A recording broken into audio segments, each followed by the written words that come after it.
Bom dia, irmãos. A graça e a paz do nosso Deus seja com todos nós. Amém? Hoje, mais um domingo da nossa escola dominical da Igreja Metodista em Vila Penteado. Classe dos adultos, domingo 27 de setembro de 2020. E o nosso estudo de hoje é sobre diaconia. Sim, o título da lição de hoje é Os diáconos da Igreja Primitiva. Nós vamos falar sobre a vida de homens que exerceram um serviço especial no começo da Igreja cristã. Um serviço que foi importante para estabelecer vínculos e relacionamentos mais fortes entre as pessoas e aumentar a fé dos cristãos. O estudo de hoje tem por objetivo 3 pontos importantes. Primeiro, apresentar o conceito de diaconia. Segundo, identificar as características dos diáconos a partir da instituição na igreja primitiva. E 3, destacar a importância de uma igreja que serve e que, diante dos problemas, se reúne para resolvê-los. Diaconia. Você conhece o significado, o sentido e o valor deste termo? Em pesquisa, termo diácono, essa palavrinha aqui, que vem do grego antigo, significa ministro, servo, ajudante. Assim, o termo grego diaconia significa serviço. Um outro dicionário diz serviço prestado ao próximo. Originalmente, diaconia tem o significado de servir à mesa e seu sentido mais amplo é servir. No judaísmo, o conceito começa a adquirir então um sentido religioso na medida em que o mandamento divino exige o amor ou serviço ao próximo. No livro de Levítico, capítulo 19, versículo 18, consta o Senhor falando ao povo de Israel o seguinte mandamento: amarás ao teu próximo como a ti mesmo. Assim, os primeiros cristãos incorporaram o termo diaconia ao serviço religioso de prestar assistência aos menos favorecidos, como parte da missão de Cristo neste mundo, conforme lemos em Marcos capítulo 10, versículo 45. O Filho do Homem não veio para ser servido, mas para servir e dar a sua vida em resgate por muitos. Bem, agora que sabemos um pouco sobre diácono e diaconia, vamos ler o texto indicado na lição de hoje, pois ainda temos outros pontos para refletir com este estudo. Nosso texto está em Atos capítulo 6, versículos de 1 a 7.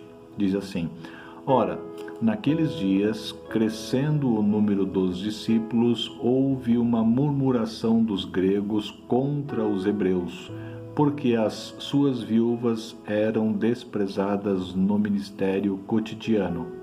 E os 12, convocando a multidão dos discípulos, disseram: Não é razoável que nós deixemos a palavra de Deus e sirvamos às mesas. Escolhei, pois, irmãos, dentre vós, 7 homens de boa reputação, cheios do Espírito Santo e de sabedoria, aos quais constituamos sobre este importante negócio. Mas nós perseveraremos na oração e no ministério da palavra. Este parecer contentou a toda a multidão, e elegeram então Estevão, homem cheio de fé e do Espírito Santo, e Filipe, e Prócoro, e Nicanor, e Timão, e Parmenas, e Nicolau, prosélito de Antioquia. E os apresentaram ante os apóstolos, e estes, orando, lhes impuseram as mãos. E crescia a palavra de Deus, e em Jerusalém se multiplicava muito o número dos discípulos, e grande parte dos sacerdotes obedecia à fé. Neste texto, nós identificamos que surgiu um problema, o qual então foi apresentado à liderança dos primeiros cristãos. Uma reunião então foi feita para que chegassem a uma solução. Resolveram então escolher 7 homens reconhecidamente capacitados e com características destacadas para realizar a obra que precisava ser feita. Todos concordaram com a decisão e abençoaram os escolhidos. No último versículo, temos uma observação de que a solução tomada apresentava resultados e a igreja era abençoada. Na leitura deste texto, nós podemos perceber 3 pontos. O primeiro, no versículo 1, nós temos a descrição do problema. Um conflito entre 2 grupos, os hebreus e os helenistas, que trouxe reflexos para como a comunidade se relacionava e provocou uma divisão na igreja que acabou atingindo o grupo mais frágil, as viúvas. Havia um trabalho de assistência aos menos favorecidos e a queixa era de que as viúvas hebreias estavam sendo mais favorecidas do que as viúvas helenistas na distribuição desta assistência. Este era o problema. No ponto 2, a proposta de solução da parte dos apóstolos. Nós vemos isso do versículo 2 ao 4. A liderança, então, não desmereceu as reclamações. Antes, dialogou sobre isso com a comunidade. Entendeu as suas limitações para cumprir todas as demandas que surgiam. Então, a liderança fez uma proposta que seria escolher pessoas para resolver os problemas que surgiam. E aí no ponto 3, que é do versículo 5 ao 7, é a participação da comunidade na solução do problema.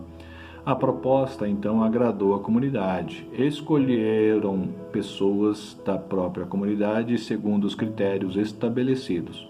Houve legitimidade na escolha, e os escolhidos foram abençoados para realizar o trabalho através da imposição das mãos, significando um gesto de aprovação e confiança na vida destes homens. Nós vemos na leitura desse texto, podemos perceber esses 3 pontos, que é a descrição do problema, uma solução é proposta por parte dos discípulos, de forma a atender satisfatoriamente os critérios do início da igreja cristã, que não fossem contrários aos ensinamentos de Jesus, e a parte 3 é a participação da comunidade na solução deste problema. Vamos falar um pouco sobre as características exigidas aos escolhidos. É importante destacar que a escolha de homens para realizar a tarefa exigia algumas características importantes. Elas estão descritas no texto, ou seja, boa reputação, cheios do Espírito Santo e de sabedoria. Esses homens, com essas características, seriam constituídos sobre este importante negócio. Embora esse texto faça referência ao serviço de assistência aos menos favorecidos, diaconia, no seu sentido mais amplo, significa servir. Logo, qualquer trabalho que façamos no sentido de ajudar ao próximo faz parte deste propósito. Lembrar que nós lemos lá em Levítico 19:18, amarás ao teu próximo como a ti mesmo. Mandamento do Senhor para o povo de Israel, que se estende, foi reforçado por Jesus, se estende para nós também. No livro de Marcos 10:45, lembramos que o Filho do Homem não veio para ser servido, mas para servir e dar sua vida em resgate por muitos. Portanto, Jesus é a nossa maior referência sobre características que devemos ter para realizar a continuação da missão, que é de servir. Jesus é o nosso modelo. Podemos entender então que diaconia, como serviço ao próximo, é um trabalho que se estende além do templo, não fica restrito às 4 paredes, e também não tem horário pré-estabelecido para ser cumprido. No entanto, nós podemos entender que qualquer serviço que seja realizado dentro e nos cultos, seja também na escola dominical, seja na preparação de alimentos, na limpeza, na manutenção do templo, no momento de cuidar dos relatórios e documentos da igreja, etc., todos eles devem ser realizados com a consciência de que estamos servindo ao Senhor e devemos fazê-lo de forma a honrá-lo. Lemos no texto que foram escolhidos homens com características reconhecidamente importantes. E isto foi fundamental para que o trabalho alcançasse resultados positivos. Por último, nós aprendemos nesse texto que houve a participação da comunidade no processo da decisão. A decisão não foi autoritária, e sim comunitária.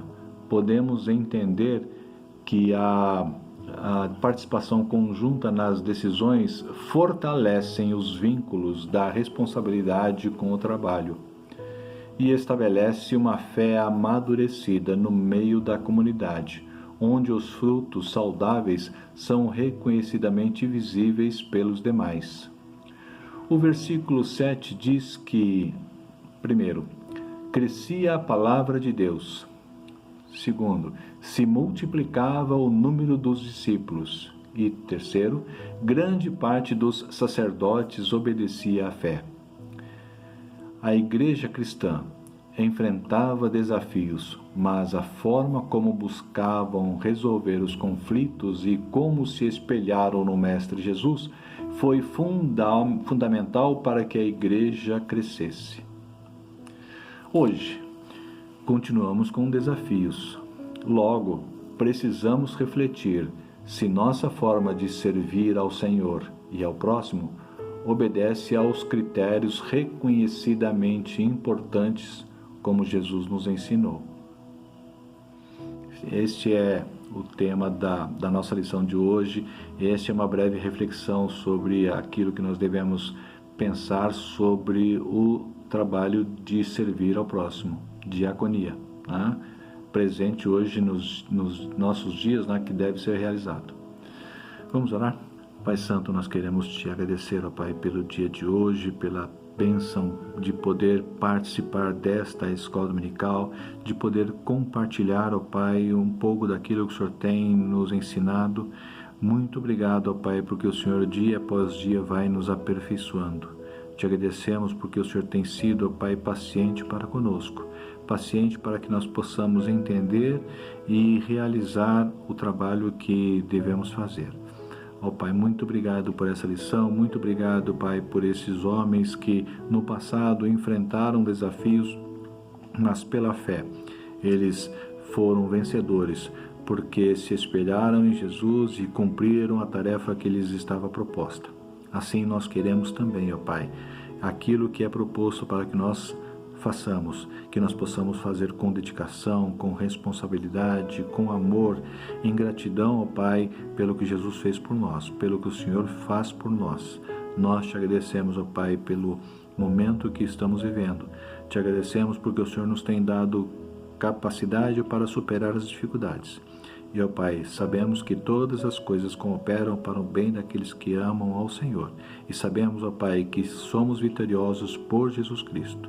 Nós te agradecemos, ó Pai, por este domingo, em nome do Senhor Jesus. Amém. Fique com Deus. Até a próxima aula.